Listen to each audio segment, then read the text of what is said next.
Hi, I'm Kirsten, and I'm 44 years old. Thanks for picking my story. I hope you find it either insightful or really entertaining. I certainly didn't expect what happened to me. I've always been close to my friends, especially Trisha, my best friend since college. We met back when we were 20 and 19, and we've been inseparable ever since. We had big dreams of living next door to each other and raising our kids together. And you know what? We actually made it happen.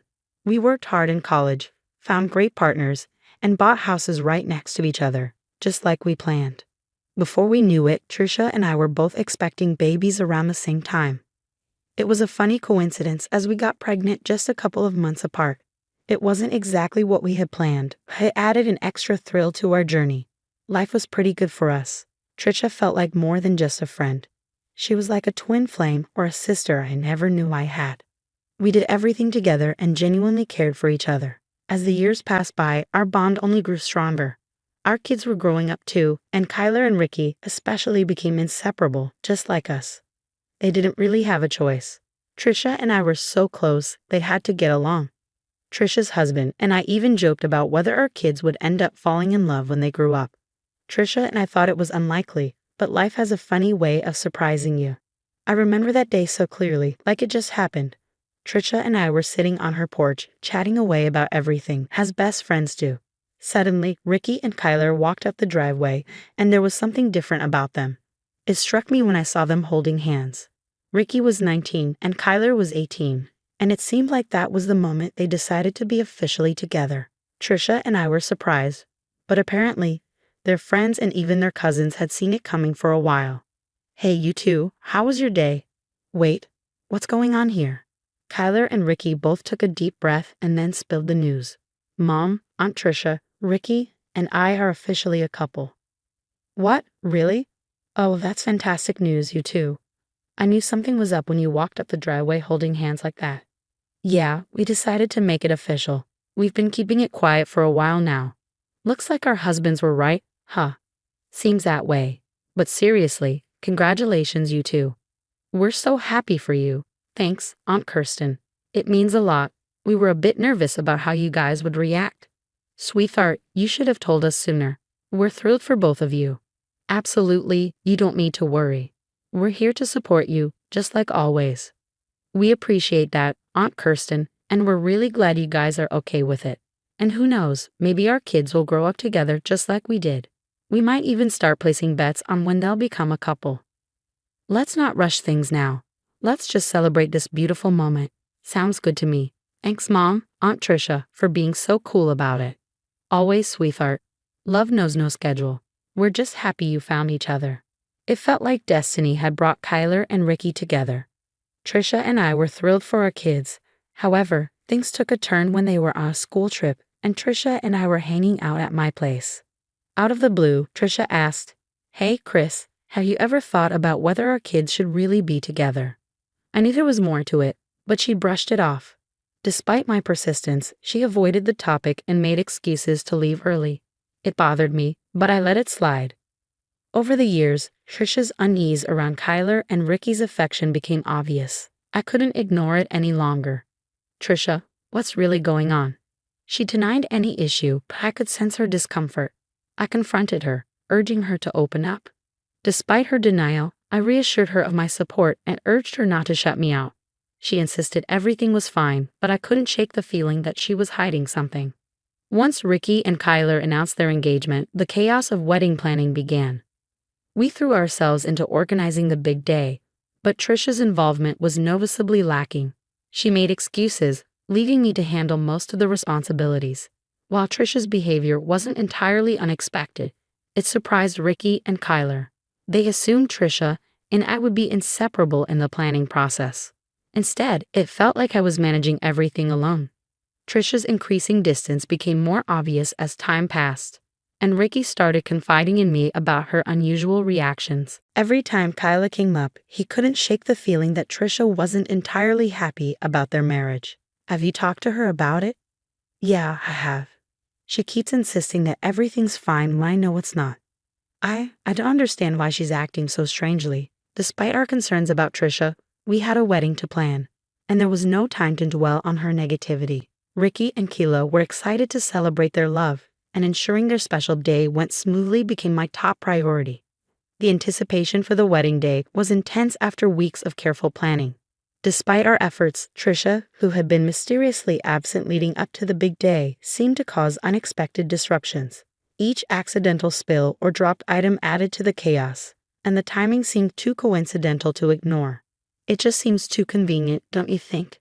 As we gathered in Keela's dressing room with the other bridesmaids, I found myself constantly shuttling between there and the venue, balancing the exhilarating responsibility of organizing the event with the exhaustion it brought. While making my rounds around the venue, I paused at the door of Keela's dressing room. The voices inside were quiet, and my curiosity got the best of me. Kyla was talking to Trisha, and it seemed like the other bridesmaids were out of the room too. "What's going on, Trisha? You've been scarce, and your behavior. It's been strange."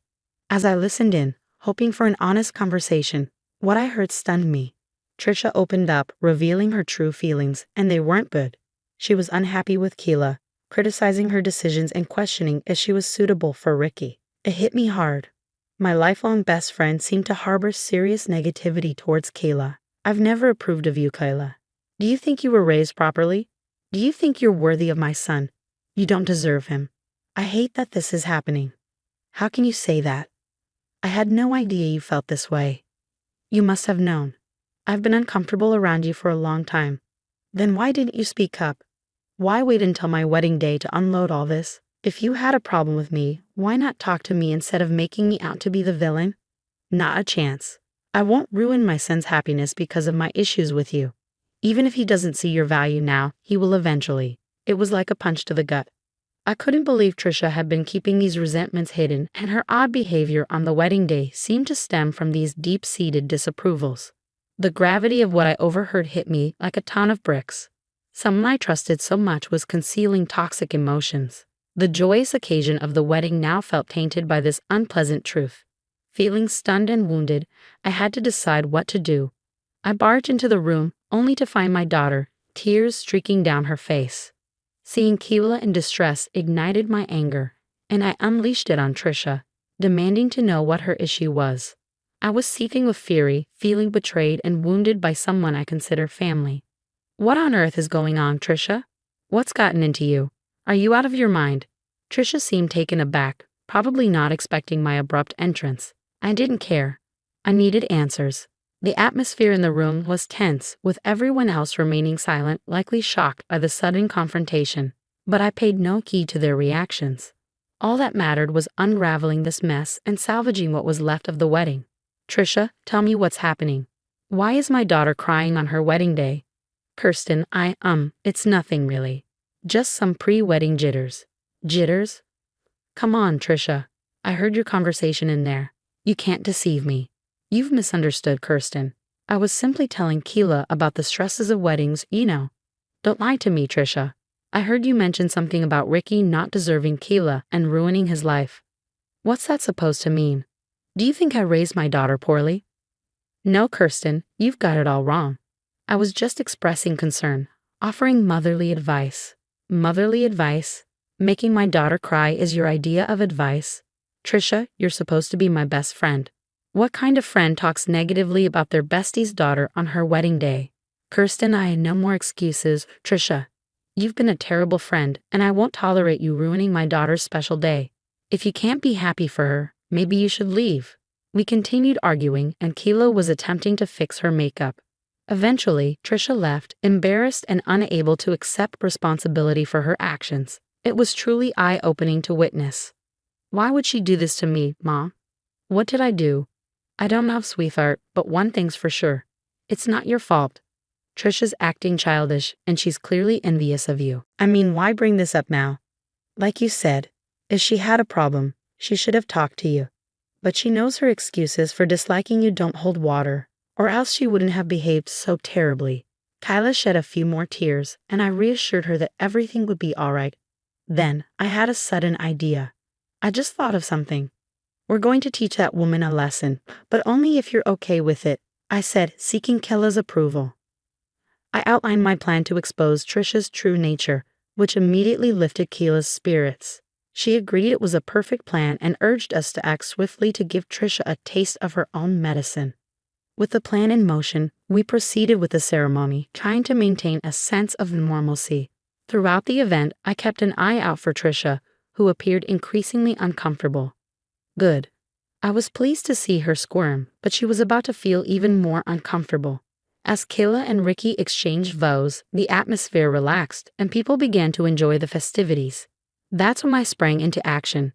I approached the DJ booth and requested the microphone and controls for a few minutes, explaining that I had an important announcement to make. With determination, I took charge of the microphone, signaling for the music to stop. A hush fell over the room as all eyes turned to me. Trisha, standing in the corner, looked visibly nervous. I began by thanking everyone for being part of the special day, but hinted at an unfortunate revelation. Ricky looked puzzled as I addressed the room about Trisha's recent behavior. I described her negativity and expressed my disappointment. Recently, I discovered something that deeply saddened me. It turned out that my supposed best friend of 20 years had been nothing but cruel to my daughter, making her cry just moments before she walked down the aisle. Gasps filled the room, and Trisha looked shocked, but she was about to be even more surprised by what I had on her. The tension in the air was palpable as I believed I had undeniable proof of Trisha's actions. With a dramatic flair, I revealed an audio recording from my Bluetooth earpiece, capturing a conversation between Trisha and Keela. People gasped as the harsh words reverberated through the venue. You see, as the event planner, I wore an earpiece and carried a clipboard, bustling around the venue. I made it a habit to record my conversations so I could listen back later and plan the wedding accordingly. Even on the wedding day, this setting was still on, thank goodness. Without it, I wouldn't have the standing audio recording. Mom, is this true? Did you really say those things to her? I can explain. How could you do that to Keela on our wedding day? Ricky, honey, I didn't mean for things to escalate like this. I was just worried. Worried, Mom? Kyla and I have been together for years. She's my partner, the love of my life. You had no right to question that on our wedding day. I know. There's no excuse. Do you really think you can talk about Kayla like that and then act like everything's fine? Ricky, please try to understand. I didn't mean it. Trisha's face turned several shades of red as the recording played for everyone to hear. She looked like she wanted to disappear. Ricky's scowl deepened, clearly disgusted by his mother's behavior. The guests were stunned, many of them glaring at Trisha as I stopped the recording after letting it play a couple of times. The room fell into silence. You could hear a pin drop, and Trisha's nervous gulp was audible. How could you do this to me? You did it to yourself, Trisha. You're despicable, and I'm relieved to finally see it. I'll never forgive you for this. Fine, because we'll never forgive you either. Security, please escort her out. What? Why? You're really going to kick out your own mother? We'll discuss this later, Mom. I'm still deeply hurt. I think it's best if you leave. I can't believe this. You're trying to ruin my life. Believe it, Trisha. No one gets away with making my daughter cry. Now go. As the commotion settled and Trisha attempted to garner support from the crowd, I felt a whirlwind of emotions. Part of me was furious, not just at Trisha, but also at myself for missing the signs earlier. I prided myself on being a vigilant and supportive mother, and failing to see Trisha's true nature for so long left me feeling terrible. Trisha tried to justify herself, but I wasn't interested. She had plenty of time to talk to me about whatever was bothering her. But she chose to do it on a day meant for joy and happiness, clinging to her excuses for as long as she could. Leave now, Trisha. Kayla, Ricky, and I will listen to you when we're ready. She had months to come clean, but she chose to disrupt a day meant for celebration with her grievances. Determined to dispel the negativity and salvage the celebration, we pressed on with the festivities. Finally conceding defeat, Trisha chose not to further embarrass herself and cooperated with the security guards to leave. Despite feeling foolish for not seeing through Trisha's facade earlier, there was a strange sense of relief in finally seeing her true colors. Someone who deliberately tries to ruin a wedding, especially one involving their own family, lacks basic decency and empathy. After Trisha's departure, the wedding resumed. Although there was some lingering awkwardness, the genuine love and joy of Keela and Ricky helped to lift everyone's spirits. The couple radiated happiness, overshadowing the negativity Trisha had attempted to inject into their special day. As the hours passed, we continued to enjoy ourselves, despite Trisha's attempts to reach out to me through calls, all of which I declined. I sent her a firm text indicating that I wasn't ready to speak with her. Her actions towards my daughter on such an important day were unforgivable. Even Trisha's husband appeared visibly upset, choosing to leave the wedding early, presumably to have a serious conversation with her. I didn't know how things would unfold, nor did I particularly care. My priority was supporting Keela and Ricky, ensuring that despite the hiccup, their wedding day remained a cherished memory for them. As the night wore on, I couldn't shake off the anger and disappointment at Trisha's betrayal. I made a vow to shield my daughter from any future harm, even if it meant severing ties with someone I had considered a best friend for years. Trisha had chosen her path, and I had chosen mine, one that prioritized the happiness and well-being of my family over toxic relationships.